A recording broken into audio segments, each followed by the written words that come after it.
आम्ही सत्तेला महत्त्व देत नाही. आम्ही छत्रपती शिवाजी महाराज ही जी आमची अस्मिता आहे प्रत्येकाची, त्या अस्मितेला आम्ही महत्त्व देतो. आणि हे आंदोलन मूक पद्धतीने, कारण हे चुकीचंच आहे. जे काही घडलं ते चूक कबूल करून पुढे जाणं हे खूप महत्त्वाचं असतं आणि ते औदार्य राष्ट्रवादी काँग्रेस पक्षाने दाखवलं. त्यामुळे सत्तेत असो किंवा सत्तेत नसो, भले विरोधकांनी काल त्याच्यावर राजकारण करण्याचा प्रयत्न केला, पण आम्ही त्यात राजकारणाची पोळी भाजण्याची आमची अजिबात इच्छा नाही किंवा तसं आम्ही करणार नाही. काल तुम्ही बघितलं असेल मालवणमध्ये जो राडा झाला, म्हणजे उद्धव बाळासाहेब ठाकरेंच्या शिवसेनेमध्ये आणि भारतीय जनता पार्टीच्या काही म्हणजे राणे साहेबांच्या नेतृत्वात त्याच्यामध्ये जे चिरे पण ओढले गेले, म्हणजे जिथे महाराजांचा पुतळा होता ते चिरे तोडले गेले. हे चित्र शिवाजी महाराजांना तरी अपेक्षित आहे का? आई बहिणीवर त्या ठिकाणी अनेकांनी शिवीगाळ केली.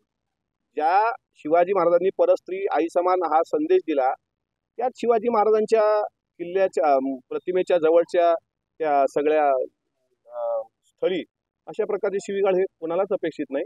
आम्ही सत्तेत असणं त्यापेक्षा आम्हाला छत्रपती शिवाजी महाराजांची अस्मिता महत्त्वाची आहे, बाकी दुसरंही काही महत्त्वाचं नाही. त्या स्पष्ट आहे. छत्रपती शिवाजी महाराजांचे अनेक पुतळे, दादरच्या शिवाजी पार्कवरील पुतळा, त्याच्यानंतर तुमच्या गेटवे ऑफ इंडियावरचा पुतळा, प्रतापगडवरचा पुतळा, हे सर्व पुतळे आजही ऊन वारा पाणी सहन करत 50 वर्षाचा कालावधी उलटल्यानंतर सुद्धा आज त्याच पद्धतीनं मोठ्या दिमाखात उभे आहेत. छत्रपती शिवाजी महाराज ही केवळ महाराष्ट्राची अस्मिता नाही, तर ती जगाची अस्मिता आहे. त्याच्यामुळे 23 वर्षाचा एखादा कंत्राटदार येतो, घाईघाईत तो 3 महिन्यात काम उरकतो आणि ज्या पुतळ्याला आकार नाही उकार नाही अशा प्रकारे, म्हणजे शिवाजी महाराज हे भारतीय आरमाराचे जनक म्हणून आपण त्यांना ओळखतो. भारतीय नौदलाची स्थापना छत्रपती शिवाजी महाराजांनी केली. आता PWD अंग झटकते आहे, सार्वजनिक बांधकाम विभाग ते सांगतात की नौदलाची चूक आहे. नौदलाचं म्हणणं आहे की आम्हाला फक्त काहीतरी म्हणजे थातूरमातूर पत्रव्यवहार केला. एक तर महायुतीमध्ये आपण आहोत, छत्रपती शिवाजी महाराजांचा आदर्श डोळ्यासमोर ठेवून आपण काम करतो. राज्याचे उपमुख्यमंत्री अजितदादांनी महाराष्ट्राच्या 13 कोटी जनतेची माफी मागितली आणि अशा प्रकारे सगळं असताना सुद्धा अजून तो आरोपी जो आहे 24 वर्षाचा आपटे, ज्याला कुठलाही अनुभव नाही. तुम्ही करवीरला कोल्हापूरला गेलात तर 2 टापावर ताराराणीचा पुतळा आहे आणि तो पुतळा आजही अश्वारूढ हाती तलवार घेतलेल्या जशाच्या तशाच दिमागात आहे. या पुतळ्यात तर एवढं विडंबन महाराजांचं झालं की त्यांच्या डाव्या डोळ्याच्या भुवईच्या वर खोप दाखवल्या गेली. खोप दाखवण्यामागचं ते आपटेचा उद्देश काय हे एकदा चित्र करा, स्पष्ट करा ना. त्याला तुम्ही देशद्रोहाचा गुन्हा त्याच्यावर दाखल करणार आहात की नाही? राष्ट्रवादी काँग्रेस पक्षाची भूमिका ही शिवशाहू फुले आंबेडकर विचाराची भूमिका आहे. म्हणून आम्ही संविधानिक पद्धतीनं आज हे मूक आंदोलन या ठिकाणी करतो आहोत. रीतसर जिल्हाधिकाऱ्यांकडे आम्ही निवेदन देतो आहोत की जो पुतळा पडला तो पडायला नव्हता पाहिजे. देशातली ही कदाचित पहिली घटना असेल आणि अशा प्रकारचं खोप दाखवणं. आता काय तुम्ही फेसबुकचे चॅट काढून बघा ते आपटेचे. आपटेला एक जण प्रश्न विचारतो की डोक्यावर खून का दाखवली?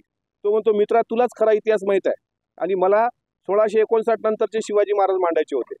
10 नोव्हेंबर 1659ला प्रतापगडावर जो रणसंग्राम झाला, अफजल खान वधाच्या वेळी तिथे अज्ञानदास नावाचा शाहीर उपस्थित होता आणि त्या शाहिराने राजी आणि पट्टा चालविला वकील मारला अशा प्रकारचं वर्णन केलेलं आहे.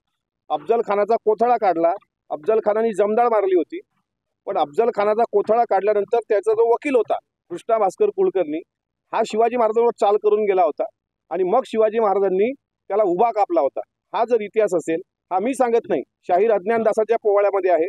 जेधे करीना जेधे शकावली हे जे तात्कालीन संदर्भ साधनं आहेत किंवा शिवाजी महाराजांचं चरित्र, अस्सल चरित्र ज्या ग्रंथामध्ये उपलब्ध आहे तो कवी परमानंद लिहिलेला शिवभारत हा ग्रंथ, यामध्ये सुद्धा राजियाने वकील पट्ट्याने मारला, म्हणजे पट्ट्याने तो वकील संपवला.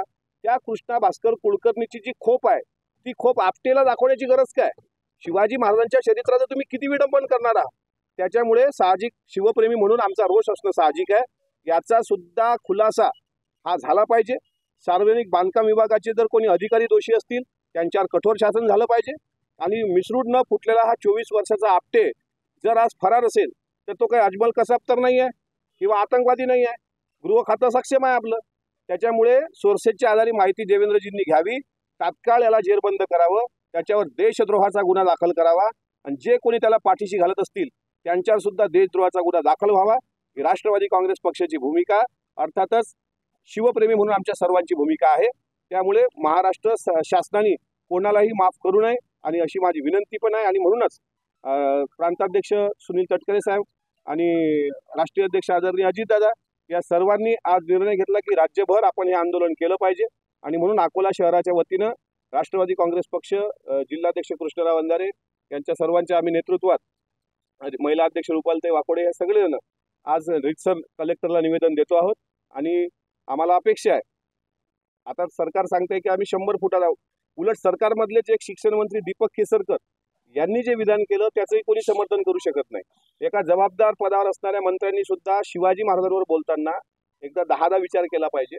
त्याच्यामुळे साधारणपणे पुतळा जो उभारताय तुम्ही तो कशा प्रकारचा असेल, कसा असेल, आपल्या महाराष्ट्रात अजून इतिहास संशोधक आहेत, जिवंत आहेत, डॉक्टर जयसिंगराव पवार आहेत, डॉक्टर आह साळुंके आहेत, इंद्रजित सावंत आहेत, या सगळ्यांची एक बैठक घ्या.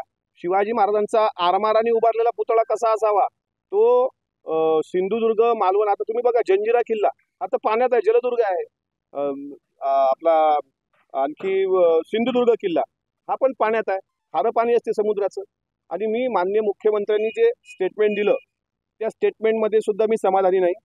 ताशी 45 किलोमीटरचे वारे वाहत होते, तर वारे वाहत असताना घराची पत्रे उडून जायला पाहिजे, झाडं कोसळायला पाहिजे, तसं पण कुठं झालेलं नाही.